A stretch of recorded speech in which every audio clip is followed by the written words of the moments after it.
ఈరోజు తోటకూర పప్పు చూపిస్తున్నానండి మీకు. ఈ తోటకూర తీసుకున్నానండి, మంచి కడిగి కట్ చేసి పెట్టుకున్నానండి. ఇది 1 కప్పు కందిపప్పు అండి. పప్పు కడిగి పెట్టేసుకున్నానండి నేను. దీంట్లో మనం తోటకూర వేసేసుకుందామండి. నేను కడిగి పెట్టుకున్నానండి ఇది.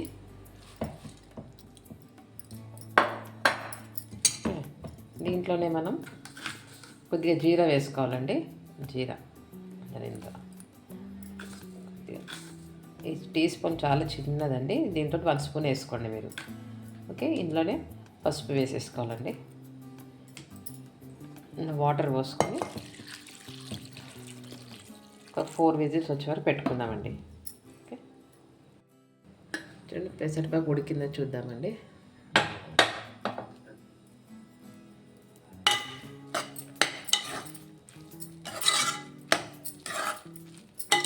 పప్పు మంచిగా ఉడికిపోయిందండి. కొంచెం మనం దీన్ని పప్పు కుత్తితోటి రుద్దాలండి. కొద్దిగా మనం బాగా ఉడికిందండి. కొద్దిగా రుద్ది దీన్ని మనము పోపు పెట్టుకోవాలండి. చూపిస్తాను ఎలా చేయాలి. కడాయి పెట్టుకొని ఆయిల్ వేడైందండి. దీంట్లో మనం ఉల్లిగడ్డ వేసేసుకున్నామండి.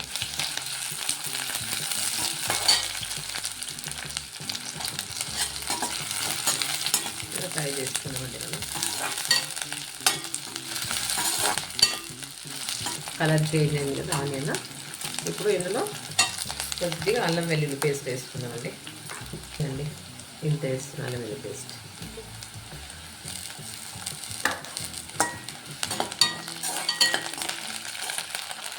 ఆయిల్ చాలా తక్కువ వాడతానండి. ఆయిల్ ఎంత తక్కువ మనం వాడితే అంత మంచిదండి మనకు. ఇందులో టమాటా వేసుకోవాలి.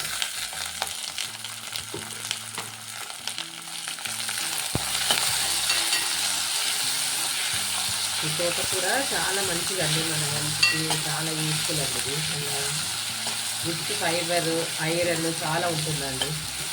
రక్తం తక్కువ ఉన్న వాళ్ళకి ఈ తోటకూర వారంలో ఒక 3 సార్లు 4 సార్లు తినాలండి. హిమోగ్లోబిన్ పెరుగుతుందండి మంచిగా.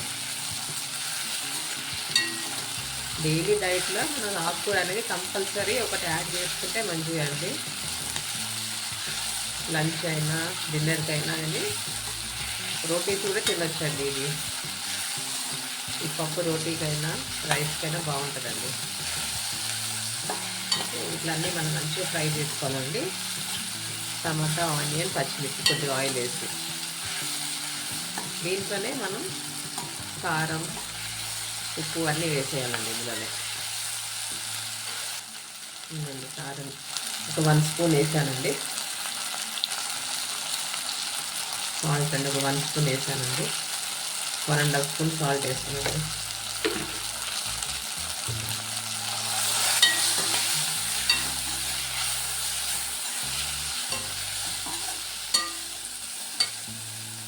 ఇందులో కొద్దిగా కరివేపాకు వేసుకోవాలండి.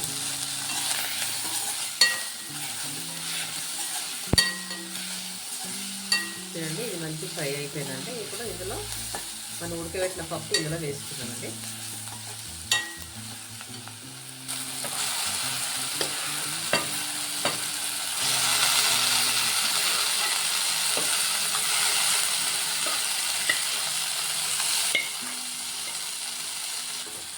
దీన్ని కాస్త ఫ్రై చేసుకున్నాం. దీంట్లోనే కొద్దిగా చింతపండు కూడా వేసుకున్నాము. ఇదండి చింతపండు కొద్దిగా రసం తీసి పెట్టానండి నేను.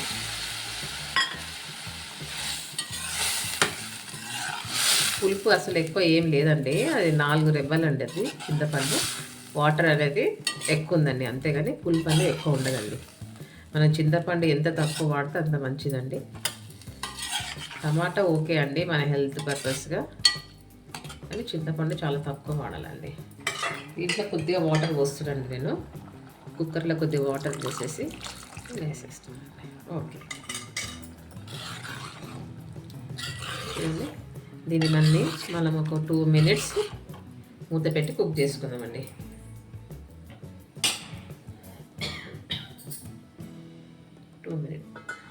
సిమ్లో పెట్టి, మరీ సిమ్లో కాదు మీడియంలో అండి, మీడియంలో పెట్టి కుక్ చేసుకుందాం.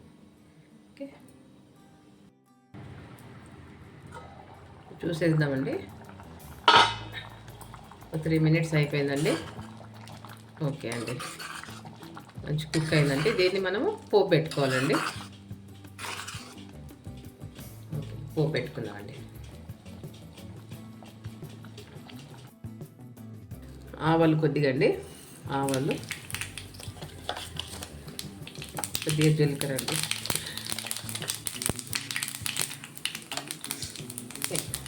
కొద్దిగా వెల్లుల్లి అండి, వెల్లుల్లి కొద్దిగా,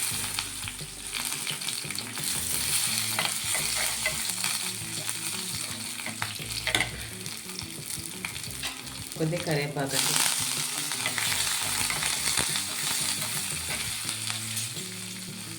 డ్రై మిర్చి,